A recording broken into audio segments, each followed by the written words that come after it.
What's up, Big 12 Nation? It is Tuesday night in America. That can mean only one thing. It is time for another edition of your favorite YouTube-centric Big 12 college football show, and the season is almost here. That's right, it's time for another episode of your favorite, the biggest 12. With me, your host, Clint Foster. Wherever you are, thank you so much for making us a part of your Tuesday night. We got a great show. Brownie's joining me. We're going to talk about the best and worst positions at every single Big 12 school. Before we do that, I need something from you. I need you to subscribe to the show. There it is, running across the bottom of the screen at Big 12 VOCFB. Tell your friends, tell your neighbors, tell your lovers, tell your enemies, tell everybody. We're trying to hit 1,000 subscribers on this channel, and I need you to make it happen. So do it. Do it. This is your first day on the internet. All right, and follow me at Clint Foster Creations. I got a new sketch on there for y'all. Yes, I did. I made a video. Look at me. Even within service and middle school football and all these things starting, I still made a video for you. You're welcome. Go over there and watch it. Southwest Conference Reunion, especially my Lone Star. My folks of a Lone Star persuasion are going to love this one. And follow me on Twitter at Clint_Foster55. You're also, by the way, going to see that documentary on Clint Foster Creations. I'm thinking September 21st as a drop date for you, the public. So make sure you're subscribed before then. And also make sure you're catching the Biggest 12 live on your favorite audio platform of choice. Connect with the voice of college football on Twitter and Instagram. It's very easy to find at VOCFB. And make sure you're checking out the website as well. I've shown you plenty of times. All right, you don't need me to show you that thing again. Go look at it for yourself at voiceofcollegefootball.com. All right, very great. Great place to spend your off season. So that does it for all of our business end of things. Let's get this conversation started and rolling. Here he is, ladies and gentlemen. You love him. You love him. You love him. You want to pet his beard. Here he is. It's Brownie, folks. How you doing, Brownie? Great on this wonderful preseason Tuesday. Yeah. Hey, we're running out of them. Not many more preseason Tuesdays. We're going to be talking about Farm-O-Geddon next week, man. Farm-O-Geddon. We're freaking here. It's here. And it's so exciting. Our long national nightmare is almost over of another off season. So I'm just going to jump right into this, Brownie, and just we're going to turn and burn this thing because 16 teams is a lot of teams to talk about. I don't know if y'all are aware of this, but there are entirely too many teams in this conference. Okay. Which is another reason, by the way, that I find myself oftentimes a little slow on the making of new videos. Because I'm like, oh my God, 16 costume changes and that's so many backgrounds to edit if I'm doing green screen. It's a lot. There's too many teams in this conference. So we're going through team by team, looking at the best position on that team and the worst position on that team. Now, I do want to offer a caveat, and you can back me up on this, Brownie. That worst position doesn't necessarily mean that, these guys suck. In some cases, it does, right? But in some cases, it's also just a situation where, hey, we don't know what we're going to get out of this unit, right? Maybe we got a lot of transfers here, a lot of young guys. Maybe they do have really high potential, but right now it's all on paper and it's unproven. Is that fair? Yeah. All right. That all sounds correct to me. And let me also say this to you, that, we've mentioned this several times, that this is such an insanely deep quarterback class in this Big 12. You could make an argument for most of the Big 12 teams that their quarterback is their best position.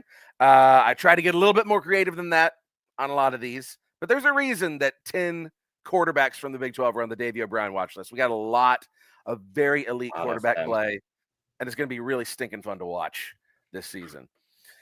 So let's just get this thing rolling. Arizona, best and worst positions for the Arizona Wildcats. And the Cats are I think the Cats are going to have a rough go of it this year. They really might end up being the worst team in the conference. Best player, best position group for me, it's Noah Fifita. Noah Fifita. Yeah. I don't think you can even remotely argue it, that Noah Fifita is essentially that entire offense. I think it's just going to be more of who's going to be the worst position group for that offense. Yeah. Which, personally speaking, I think is going to be their offensive line. Yeah, that's exactly what I said as well, Brownie. Offensive line, huge question mark for the Wildcats. They Are they going to put Colorado's offensive line of last year to absolute shame? I mean, it's not great. Is Noah Fifita going to last an entire season? Yeah. They've got 11 new offensive linemen for 2025. We're gonna just throw people out there and see, hey, who can stand? This is like sixth grade O line. Hey, who's kind of large?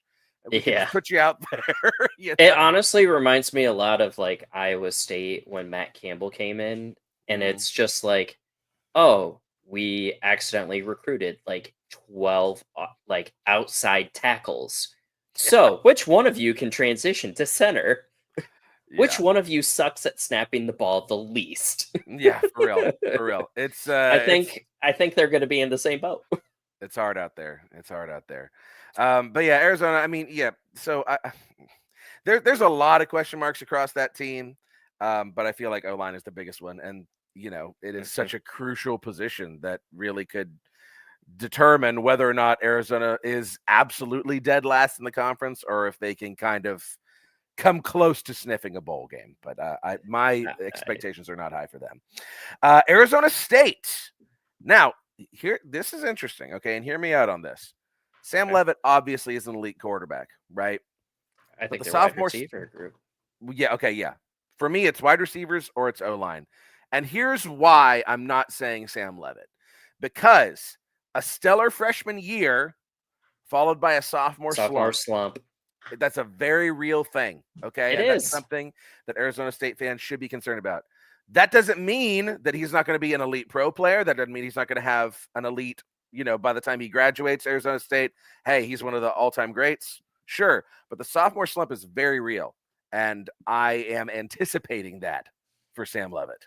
Yeah. And for some of the individuals that might not know, what we typically talk about, like sophomore slump, is your freshman year, you typically have a breakout year because nobody has film on you. Mm-hmm. Your offense is completely tailored to your personality, your ability to do plays, and your OC realistically is the one that's taking on most of the responsibilities for you, to where like you don't even have to think. You just go out there and you run the play call. If they call a kill, you call the kill. Like, you're not trying to read a defense. Your sophomore year, if you are the guy, they typically start handing you more of the checks and the kills and stuff like that. Maybe you start reading the defense, but by that time, a lot of people are already onto your tricks. They got a full year's worth of film on you, and they're going to be able to come out there for what you thought was going to be your bread and butter and your kind of go-to, and it's just not there anymore. And then you typically see like the spike back up their junior and senior year as they develop, because they're not able to maybe go to the comfort plays as often. And then you realistically, like, to get prepared for the pros, you need to start reading defenses. And I think that really starts coming in towards the end of the sophomore into your junior year, to where, again, Sam Leavitt's going to be, I think, really great, especially with their wide receiver core. But when it does come to like the best position group as a whole, I honestly think that you could probably chuck in a Joe Schmo at Arizona State, and if he can even remotely throw a football 15 yards, I think the wide receivers are still going to eat. Yeah, you're right. I mean, I say they got 4 starting O linemen back, so that's why they were in consideration for that top position group.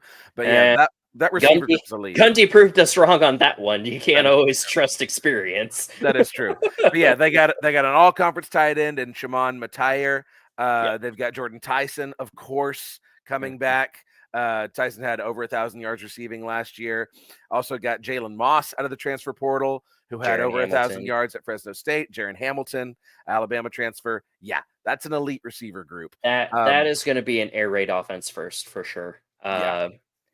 My biggest question mark for them, I know that we were hammering on the most talented, which seems like the entire offense, is obviously going to be the running backs. Yeah. Like, they still got Udo. Like, yeah. He's a really good running back, but like, again, we're not saying that they're the worst. We're just saying that it could be we don't know how they're going to fare. Like, and Scadaboo was so good. So good. It's really hard to imagine that you don't just flip a switch and replace a guy like that. Yeah, you're gonna need like a Heisman candidate to replace him and expect the same productivity like the first year that they come in.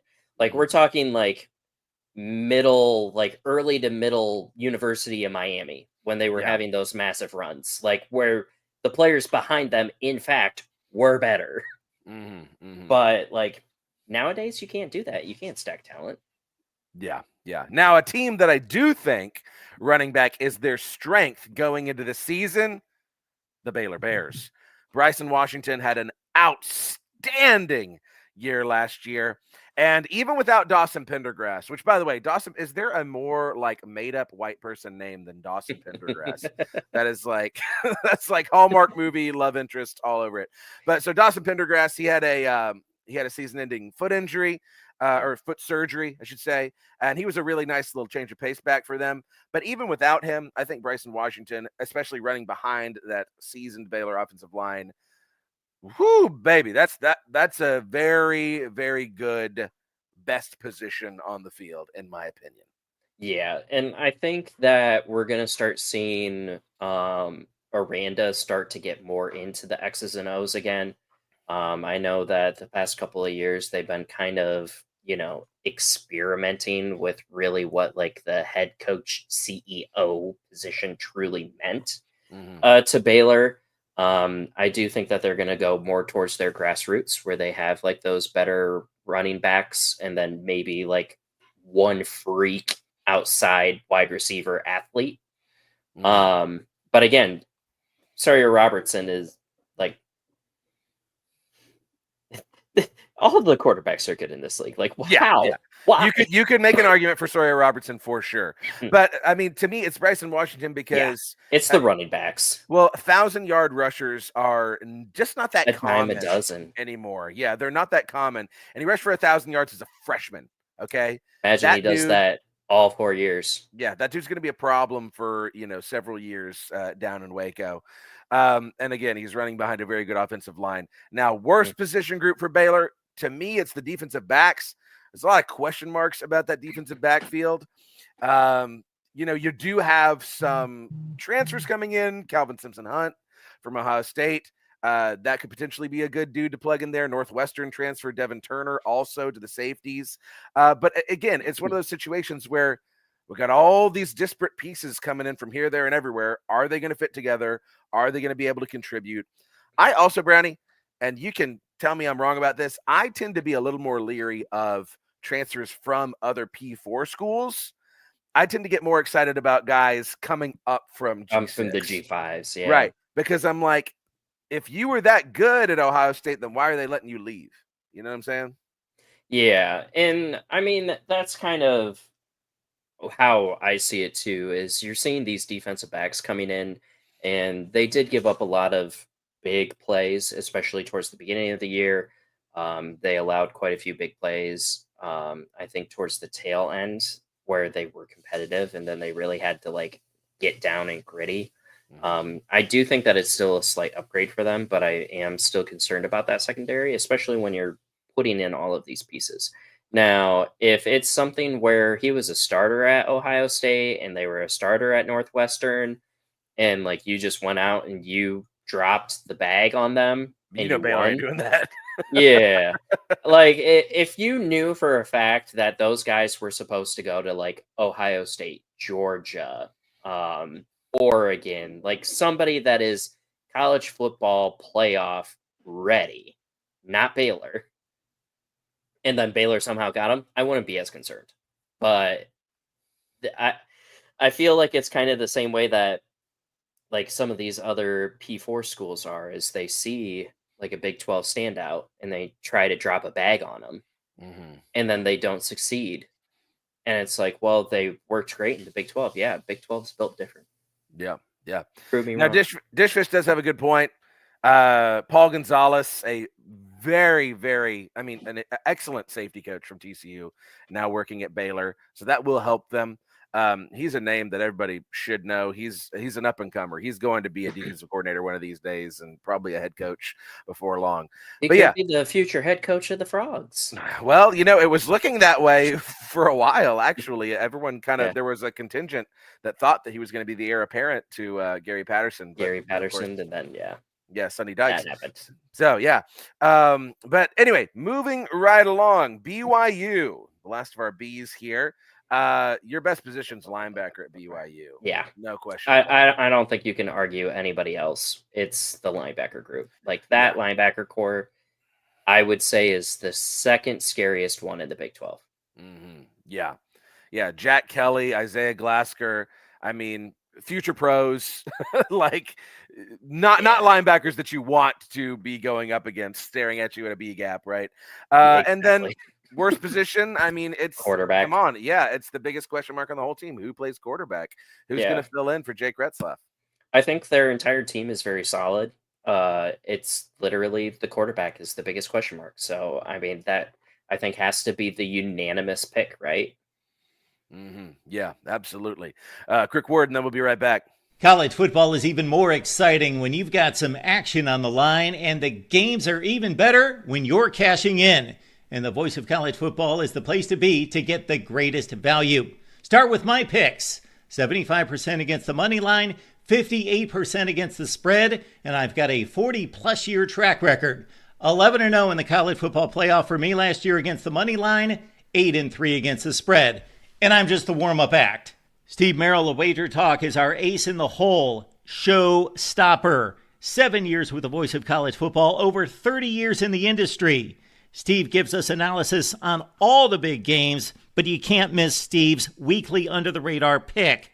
28-12 against the spread the last 3 years. You also get picks from some of our top analysts here at the Voice of College Football, including Corey Bratta, Matt Zemek, and Steve Dace. Check out those numbers. Become a YouTube or Patreon member for just $99 per month. Go to the main channel on YouTube, click join, and then select the betting tier. Do the same thing on Patreon. Make 2025 a winner now.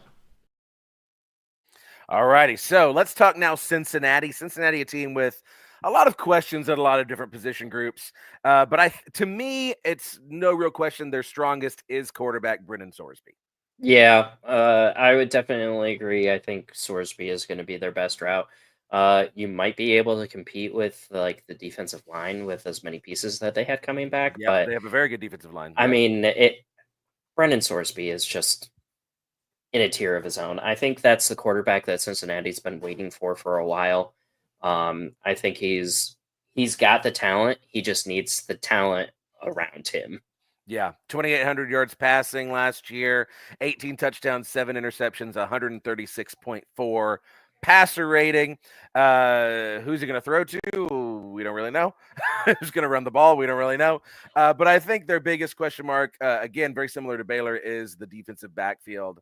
A lot of uncertainty back there as to what Cincinnati is going to be putting out with the safeties and corners. Yeah, and I think we're going to start to realistically start seeing a trend as we do the best and worst positions, because I feel like most of the league shares the exact same concerns. Yeah. They lost their top 2 corners in the transfer portal this past offseason, and they added a cornerback from Coastal Carolina whose name is Matthew McDoom, which is amazing. Yeah. What a champion name. Yes. Is he like officially on the all-star name, like the all-American name roster? He's got to be. So this is, again, a situation where, like, hey, we're backfilling with transfers. We got McDoom. We got a safety from Tennessee, Christian Harrison. And they added also another couple of transfers. But yeah, it's just kind of like we're not really sure. They lost 3 safeties to the draft. They lost their top 2 corners. It's a whole new defensive backfield, and we don't know if it's going to work, if it's not going to work. We don't know. The world may never know. Well, we will know eventually. We hopefully will. We're going to know very soon, actually. Colorado, I'm thinking their strength is defensive line. Again, a lot of uncertainty in Colorado with new quarterback. Lee Hunter came in. That dude is an animal. Yes. Yeah, so let's talk about that Buffalo defensive line. Go back to my notes here. Okay, so we've got defensive end Arden Walker, who he battled a lot of injuries last year. He's going to be back. You got a couple of strong transfers, Jaheim Otis and Tavian Coleman, and Samuel Okunlola. A lot of talent on that defensive line, and that's going to hopefully help out holes that they're plugging in other positions on that 4-2-5 defense. Yeah. Biggest weakness, I'm thinking, I mean, obviously quarterback is, you got a competition going. They both seem to be talented kids, so I'm not ready to put quarterback as the worst position, but offensive line and wide receiver are both huge concerns. I mean, wide receiver is a huge concern, but I think offensive line is the biggest one because that offensive line last year was not very good. Yeah. And like, if you're a Colorado fan, you're just hoping they took a step forward. Yeah, that offensive line, even with experience, again, like experience doesn't always tell the true tale of the story because you got like another year of film on these kids and they just were not that good. Like I felt like Shedeur Sanders scrambled almost 99% of his dropbacks or had to extend the play 99% of his dropbacks Well, they because couldn't run the ball somebody either. was in his face. They couldn't run the ball either. Well, not with a lack of trying, but yeah. I mean, when your son is the quarterback, you kind of put yourself into the corner of feeding him the football. And I mean, you had Travis Hunter, who a dime a dozen, you know. So I think that they were just trying to feed the monster and go with it. That offensive line is just it brings me back to Iowa State days, and that is very bad. Like very bad. Yeah, I'm trying to pull up some stats here, and ESPN keeps trying to want to show me Cincinnati. I don't know why. But yeah, okay, here we go. So yeah, your rushing leader last year, 384 yards. Ooh, that's worse than Iowa State, and we couldn't even run the football. 384 yards, and also, so altogether, they didn't even total 1,000 receiving yards on the season. 847, rushing yards. 847 rushing yards on the season. How many sacks? Shedeur Sanders was sacked 42 times. And also, when we're talking about, I mean, I think receivers a question mark too. You know, obviously Travis Hunter had a big year, but and I think LeJohntay Wester, is he gone or is he back? At any rate, they're not returning a whole lot of production at receiver either. But offensive line's a huge problem. Huge problem. Yeah. The O line is going to be arguably the biggest question mark, I think, for Colorado. Like, obviously quarterback, but I mean, you got to protect the kid. Yeah. Now, a team that does have great wide receivers and potentially a quarterback who can get the ball out to him is Houston.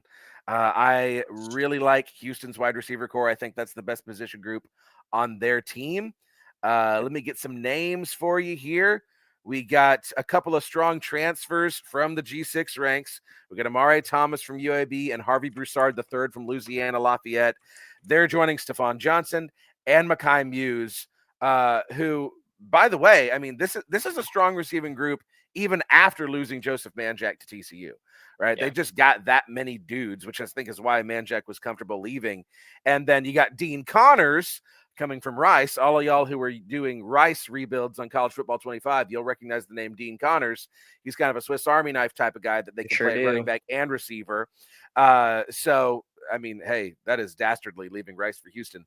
But that's a lot of weapons at receiver and why I think Houston's got that's their strongest group. It's definitely, I think, their deepest. It's still going to be like, is Connor Wegman going to be able to chuck the football around? Have we even confirmed that Wegman won the position? I think it's pretty much a foregone conclusion at this point. I was going to say, I'm pretty sure Wegman won it / was guaranteed the job when he transferred. I didn't know because everybody else on that roster is just like question mark. But yeah, I see that the wide receiver group, and I think that might have been why Wegman was able to that and maybe a little bit of extra cash. But why he probably went to Houston is go to an air raid specific conference that likes to pass the ball around, has a lot of really good quarterbacks, and he has the wide receiver core to be able to do what he wants. Does he have the offensive line for it? Yeah, we'll that's another figure question. that out. Yeah. Now, and again, if you look up the stats for these Houston guys, I mean, it's not going to knock your socks off, but you got to remember there was a lot of issues at quarterback last year. You had Zion Chris and Donovan Smith splitting time throughout the year, so a lot of inconsistency. But there's a lot of talent there in that receiver room. Now, I think for Houston, we keep saying this, but I think the defensive backfield is the huge question mark for them. They lost an all Big 12 safety in AJ Halsey. They lost Jeremiah Wilson at cornerback. It's just like, how are you replacing these guys? Transfer.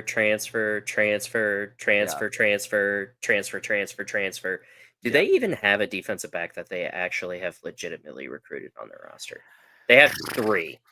Well, I don't know about recruited. I mean, Kentrell Webb and Latrell McCutcheon are back, but I don't know if they were actually recruited there from high school. Nope. The defense is got a lot of question marks. I mean, you got both of your linebackers were injured last year for most of the year, and they're back. See if they can, compete at a high level. Machado's going to be really good. I think. Yeah, Machado probably your really defensive line. Yeah, your defensive line is probably your only sure thing that you feel okay about on defense. Yeah, I would agree with that too. I'm just looking through their D-backs, and they have actually only 3 defensive backs on that entire roster that have spent their entire career at Houston. Yeah. That is a yikes. Yeah, it's a different game, man. Well, let's talk about your boys, those ISU Cyclones, and we were in agreement about this. We talked about this before the show. To me, the best position on the field is quarterback. Rocco Becht. I mean, very excited about his junior season, right, Brownie? Junior season? Yep. Yeah, junior season. Rocco Becht, I mean, by the time this is all said and done, he may be the best quarterback in Iowa State history, dare I say. Yeah? Is that fair? It's going to be a battle with Brock Purdy. Those two are still obviously the pinnacle of excellence at the quarterback position, which is really weird to say because we have had other NFL caliber quarterbacks in Seneca Wallace and Sage Rosenfeld. But I definitely do think that Rocco is on pace to get into that greatest of all time conversation. You're probably going to have a lot of Brock Purdy purists come out of the woodwork and say that Brock Purdy will always and forever be the GOAT just because Rocco Becht came because of Brock Purdy and wanted to be the next Purdy. So we'll see how it goes. Yeah. Rocco Becht, 3,500 yards passing last year, 25 touchdowns, 9 interceptions, 59% completion rate. I mean, he's a dude. He's definitely the strongest on the field, but weakest position. And again, this doesn't mean that there aren't good pieces, but wide receiver has got to be the weakest position for Iowa State, at least with the most question marks. Yeah, and I think that we did a fairly good job, especially in the transfer portal. We went and got Townsend, who was originally going to come to Iowa State, but switched allegiance to UCF. But then after the Gus Malzahn falling out, he entered the transfer portal, came back to the correct school. We got Alston, which I think is going to be really good for us. And we also have Carson Brown did a really good job. Benny Ngoyi is going to be fairly decent. I mean, we do have studs in that wide receiver group. It's just more along the lines of how are they going to be with Rocco? Because, quarterbacks are nature creatures of habit. So, what he could do with Higgins and Knoll probably can't do with the other wide receivers. When I did my preview for Wide Right Natty Light, shout out, for a positional preview, I did the tight end preview, and I think that Iowa State fans are going to start seeing a lot more of the 12 and 13 personnel groups where we go back to double and triple tight ends or a double tight end H-back. We're just going to have to, because I don't think we're going to have the familiarity that we did with the previous wide receivers. So I think I do agree that I think that's going to be our biggest question mark. I still think that our secondary is also going to be a very big question mark, because we lost both of our starting corners and 2 of our safeties. So, like, it's, again, another question mark thing. Like, I know the players. Do I think we're going to be taking a step back? Yeah, probably. But I feel far more confident in John Heacock's ability to chuck random Joe Schmoes in there than I am the offense being able to fully click with like 4 brand new wide receivers. Yeah. But Iowa State, it's going to be a good season for Iowa State. I'm not worried about the receiver group really all that much at all. Iowa State's lined up for a strong year, just as a lot of teams are, really. I mean, it's such a wide open league. Looking at Kansas, defensive line, hands down, is the best position on Kansas' team. Dean Miller is back after 10 TFLs last season. You've got 3 star caliber defensive tackles: DJ Withers, Tommy Dunn Jr., and Blake Harold. Very, very solid group altogether. And Kansas needs that defensive line to play at a high level, with a lot of question marks at linebacker and defensive back. And to that end, weakest position on the field for Kansas, I believe, is actually their wide receivers.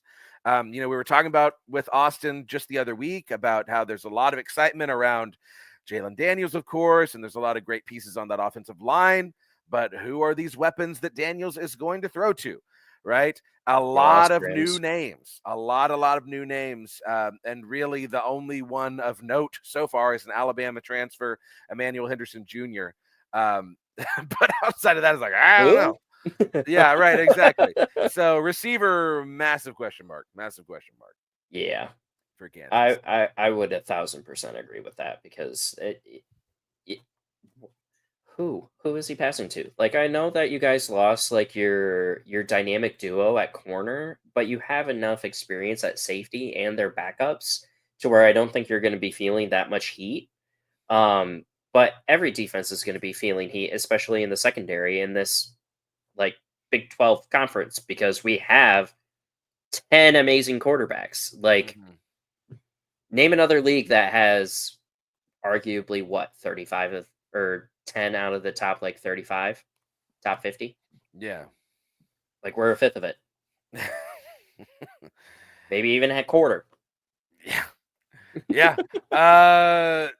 Okay, let's see. So Kansas State, other side of that sunflower showdown. You can make a case for defensive line for Kansas State as well. They got a very strong defensive line.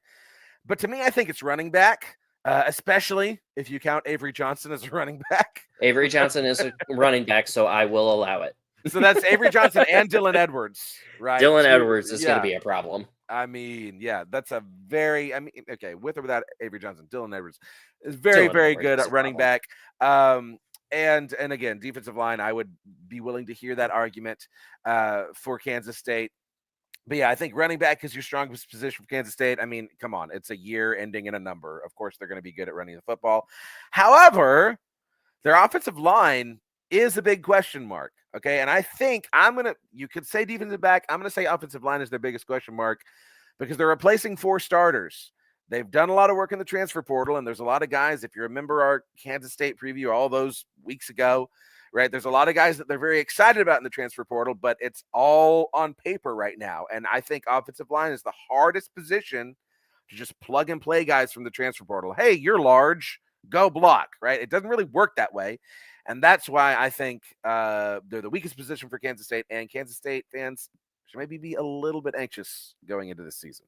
Yeah, and I 1,000% agree with that. Like, offensive line is, I think, arguably one of those where you cannot plug and play kids. Like, sure, you can move a guy from like left guard to right guard, and it's almost the same thing. But if you're moving a tackle to the opposite tackle position, there's a learning curve, because you have to know your pass protections. You have to learn your stunts, your lags, everything. You have to know a different gap. Like the guards, yeah, you need to know your gap, but it's almost just a mirror Yeah. of what you were previously doing. You just Yeah. swap A for C, Yeah. and you're good. But like tackles, forget about it. And then you It's got to hard. shove some random dude at center. Like, Yeah. come on. Well, and you got to play as a unit. That's, I mean, ultimately the Yeah. familiarity is the huge difference maker, right? Which is why, I mean, you know, so I'm offensive coordinator of our middle school football team this year, and I'm so excited about our 8th grade O-line because yes, they have the measurables and they're physically good looking, but they've been playing together now. This is gonna be their 3rd year in a row playing together, the same 5 kids, right? Yeah. And that makes all the difference in the world. They know exactly where they're supposed to be. They communicate well and they work well together. They know how to get off of combos into linebackers. That's what you need, and that doesn't just happen with the snap of a finger overnight. Yeah. I agree. Yeah. Oklahoma State, maybe every position is the worst. I don't know. Oklahoma State has problems. I think their best position on the field is probably their defensive backs. Can you even believe it? We have a team that their defensive backs are the best position on the field. Yeah. You've got Dylan Smith back at safety. You've also got Cam Smith back at cornerback. He's got more starts than anyone else on the team at 29. You've also got Cameron Epps at safety, David Kabongo, a lot of good names, right? And, you know, some interesting names coming in at linebacker, too. I mean, linebacker's not secondary, but, you know, that back into that defense could be okay, right? Who's going to play quarterback? That's still an open question between Hosseini and Zane Flores. But I think the biggest question is offensive line, which is crazy to say. Going into last year, we thought they were going to have the best offensive line. The most experienced offensive line. Yeah, this offensive line is nothing but a giant question mark to me. Hear me out. Okay, go ahead. The weakest position for Okie State is actually the coaching position. Yeah. You get yes. I'll allow that. I mean, it's Mike Gundy has been what? Has never lost more than 4 games. Like, has he? Last year. Yeah, hasn't he always had 8 wins since being at Okie State? Wasn't that the stat? I think so. I think you're right about that. I'd have to look it up. But. Yeah, like he has been the pinnacle of like Pittsburgh Steelers in the Big 12, where you're just always at the top and you always perennially good. Right? Yeah. Never like sometimes you have very great seasons, but like when your drop off is like dream world for 80% of the conference, and then all of a sudden you just shit the bed. Yeah. I mean, something happened. Something clearly happened. And this year, I think the coaching staff is going to be a weakness because you know for a fact if he does not get above 500, that there are going to be some serious conversations again. Oh, yeah. You're right about that. Here's my line for the offensive line, though. And it's literally the polar opposite situation of last offseason. The offensive line won't feature a single player who has ever started a game for Oklahoma State.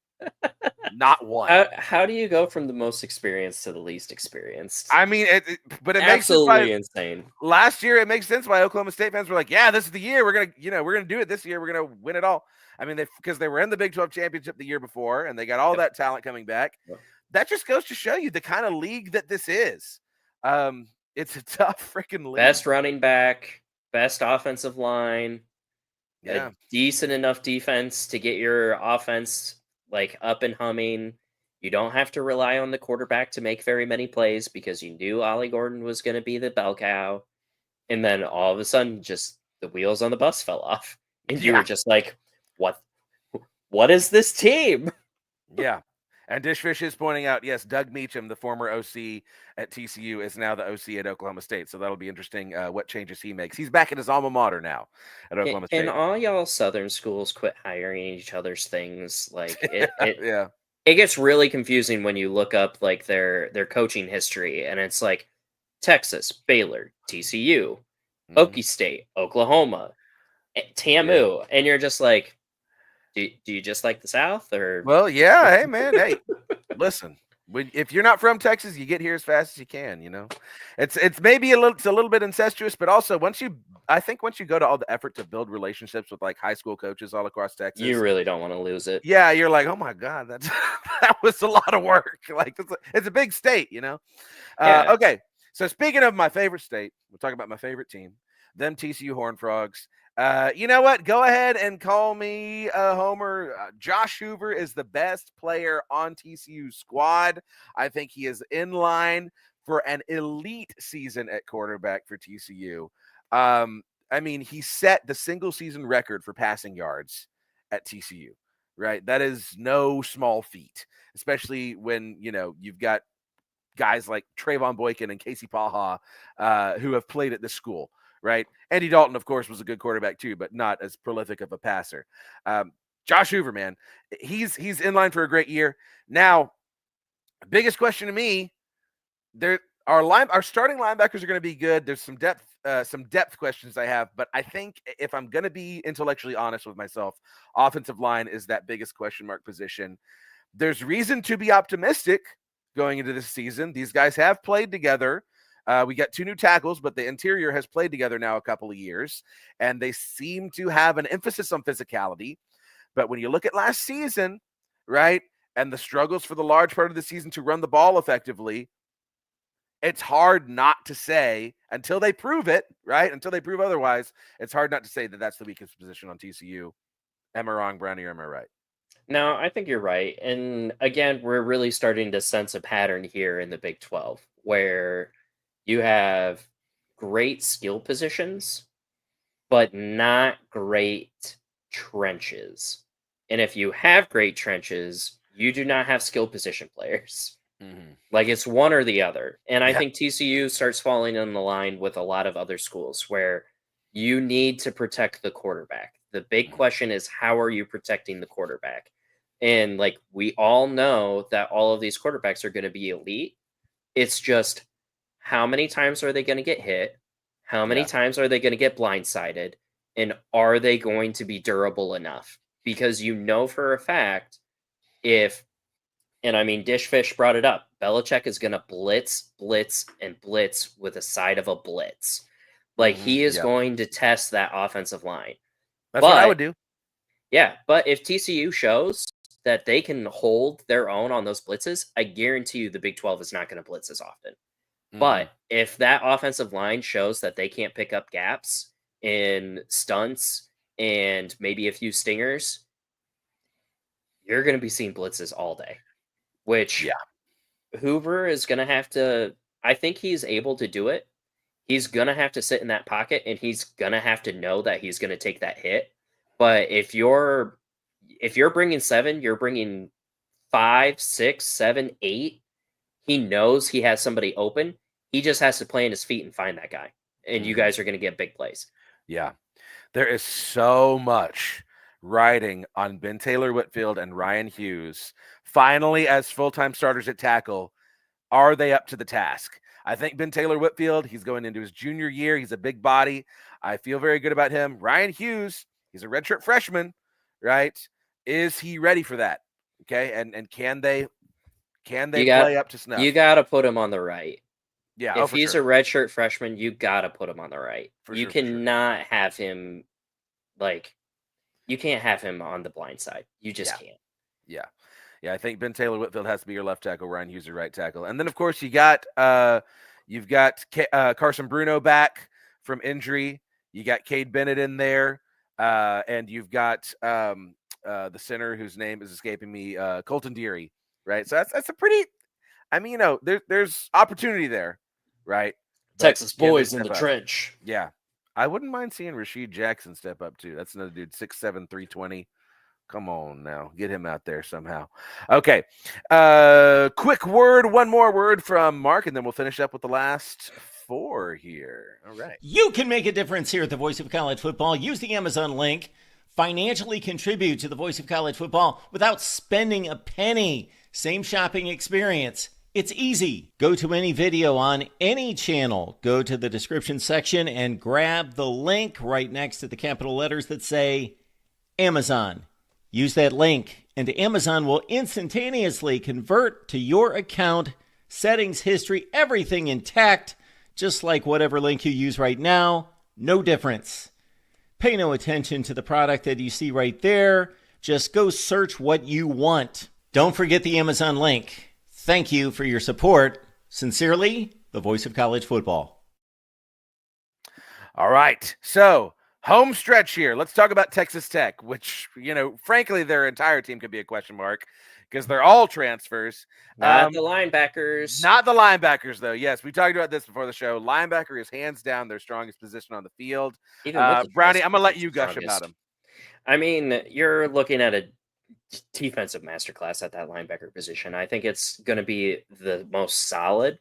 Even with transfers coming in, they probably arguably got the best linebacker transfers in the portal.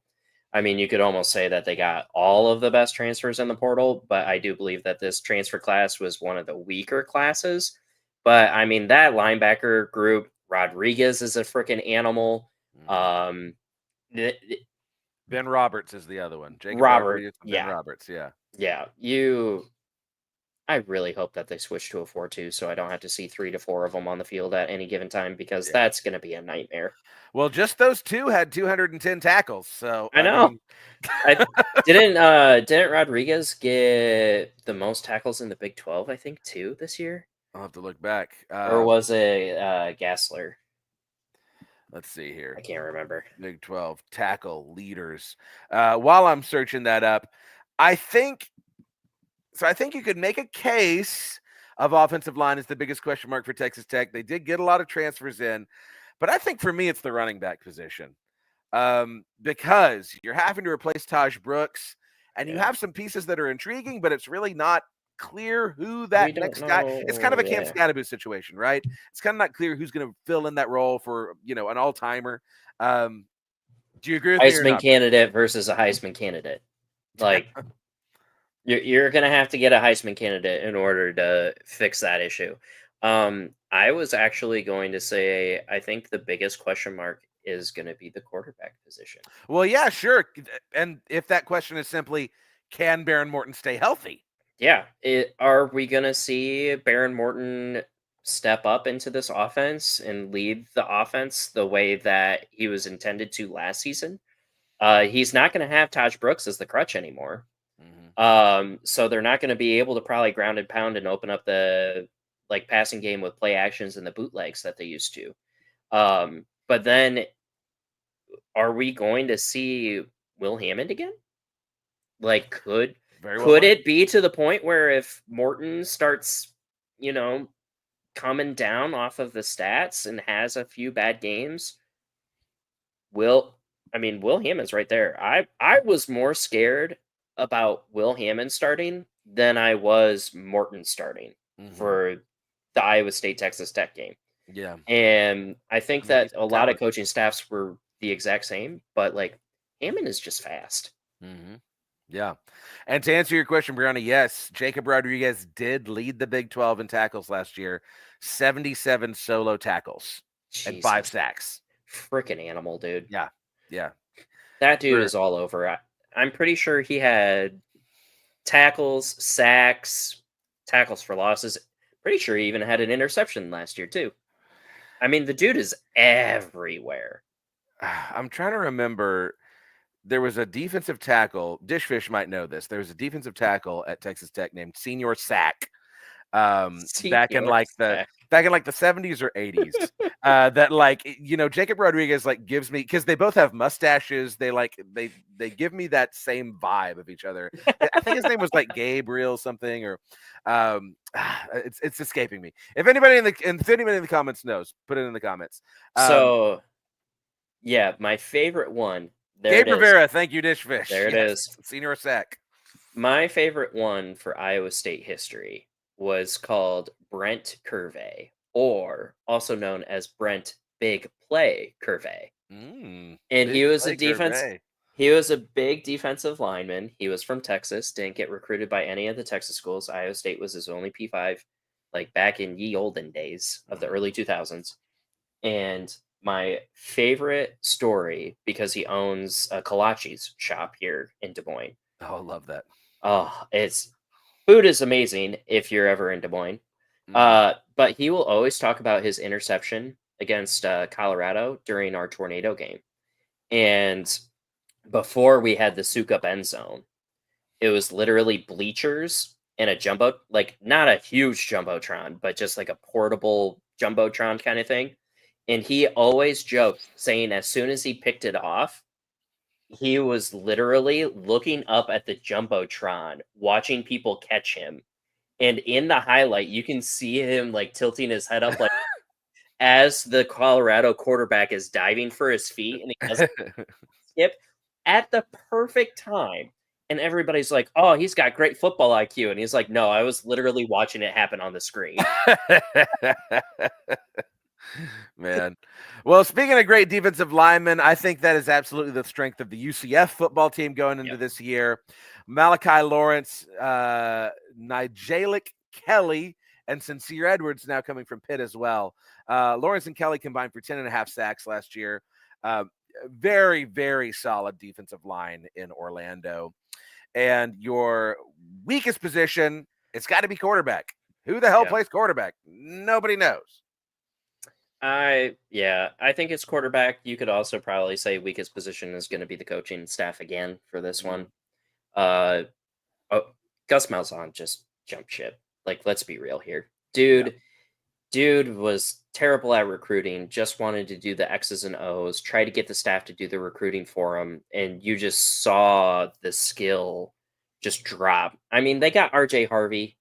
I think that's going to be big shoes to fill again because he was the offense, but you need a shot caller. And like, is Scott Frost going to be the quarterback whisperer again? Like, are we going to see it again? Like, yeah. I mean, the problem is it's a three-way quarterback battle, right? And that's just the thing that gives me so much pause because you never feel that good about your options when you're choosing between three. Right. There's the old adage of when you have more than one quarterback, you have no quarterbacks. Right. Remember a few years ago when Gundy tried to do that, where it was like a quarterback a quarter? Oh, my God. And he's like, I don't know who's going to start. It's probably going to be my son. And then it was not his son, like, at all. Yeah. I've seen that at the high school ranks as well, and it doesn't work there either. Hey, man, nepotism only gets you so far in certain scenarios. Yeah. And athletics is not one of them. Yeah, for real. All right, two more teams. Looking at Utah, I think you can make a very strong case for either offensive line or linebacker as their best position on the field. I'm kind of inclined to say O-line because they got a lot of big names there. Spencer Fano, Caleb Lomu, both two very good tackles. And I believe, I know it's an experienced offensive line. I'm trying to figure out exactly how many of them are returning starters. I'm going to go ahead and say O-line is their strongest position on the field. Yeah, I would agree that their offensive line is probably the best one. I definitely see a lot of that offensive line being on NFL rosters here in the next couple of years. I could say that very confidently, I think.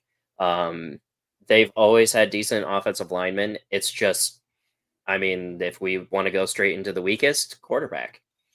Well, I would argue that it's going to be receiver, right? I mean, there's reason to be optimistic about Devin Dampier. New Mexico was literally the fourth best as far as total offense, fourth best offense in the nation last year. He's very athletic. He threw for 2,700 yards last year. But how much of that is him versus how much of that is the competition he played? Sure. That's a good point. But I see my biggest question mark though is if you do believe that if you believe that Devin Dampier is a really good athlete, which I do believe he is, well, who's he throwing the ball? Right. That's why I don't know. Nate Johnson is the only kind of maybe name. I think we kind of saw that last year with him too. Yeah. Because even with the two quarterbacks that they had, I mean, Wilson was fairly good when he was in there. It was just like they relied so much on Cam Rising to like make the receivers. But like once you lose that quarterback, you're down and you're out. And like Dampier, don't get me wrong, I think he's going to be really good. But how much was that the competition level versus how much of that was actually him? And like, I don't know. Wide receivers will always be there. Yeah. It's more of like, can you get the timing down? Can you get everything else down? Like, you're gonna get protected. I don't think that we have a question on that. I think their running game is gonna be strong this year. It's just, yeah, that entire passing game as a whole Yeah. going to be the big old question marky. Big question mark. Yeah. And last but certainly not least, the West Virginia Mountaineers. We'll see if they can make a turnaround under year one of Rich Rod back in Morgantown. Rich Rod, baby. I think there's a lot of reason to be excited about Jaheim White at running back, but I think defensive line is their strongest position on the field. A lot of big names. Edward, God, some of these names. Vesterinen, Asani Redwood, Hammond Russell IV, Corey McIntyre. They've also got Jamori Robinson coming in at end after being the Defensive Player of the Year in the American Athletic Conference. A lot of good names on defensive line. And so this is the only team on my whole list that I had 3 position groups as possible worst. This or that or that. Quarterback is, of course, a question. But I think it's receiver or offensive line.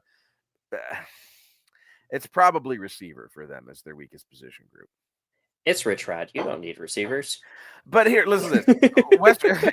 Listen to this sentence. This is from Yahoo Sports' preview. West Virginia returns 38 catches for 419 yards and 3 touchdowns from last season.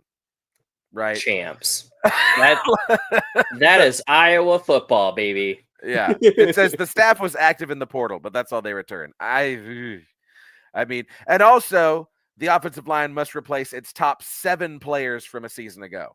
So you could it's really 6 in one hand, half a dozen in the other, whether it's receiver or offensive line. Can we just say like their defensive line is the best and the worst is the rest of the roster? I don't think Paul or Kuz would argue with you if you said that. Yeah, because I mean, I for once actually have faith in their defense. I do not have faith in that offense. Yeah. However, they have Rich Rod. So if anybody is able to figure out an offense, it's that dude. And I mean, he made Pat White look like literally the next freaking Steve Young. So, I mean, am I overly concerned about their offense? Yeah, probably. Should I be if I was a West Virginia fan? Rich Rod's going to figure it out. Yeah, I mean, give it a few years. Yeah, there's reason to be optimistic about the future, if nothing else. Well, there you go. 16 teams in just a shade under an hour. There's I don't know how we did it, man. Too many teams in this conference. But we did it, right? We did it. Brownie, remind the people where they can find you. You can find me on Twitter and Blue Sky at WRNL Brownie. Feel free to check us out on WideRightNattyLight.com. We'll have our position previews going through the rest of this week into preseason and week 0. Week 0, it's right around the corner, folks. Y'all subscribe to the show at Big 12 Voice of College Football. It's been running across the bottom of the screen this whole time. There's no excuse not to subscribe. Help me get to 1,000 subscribers here so we can actually do some really fun things for y'all. Follow me on Twitter at Clint_Foster55 and my personal YouTube channel at Clint Foster Comedy. Somebody must be like making some changes to my banners right now because it's like I'm not seeing any of them all of a sudden. And make sure that you're following the Voice of College Football on Twitter and Instagram. Check out the website. We'll be here next week with this week 0 preview. Until then, I hope your team wins. I love you, and go Big 12. We'll see you around.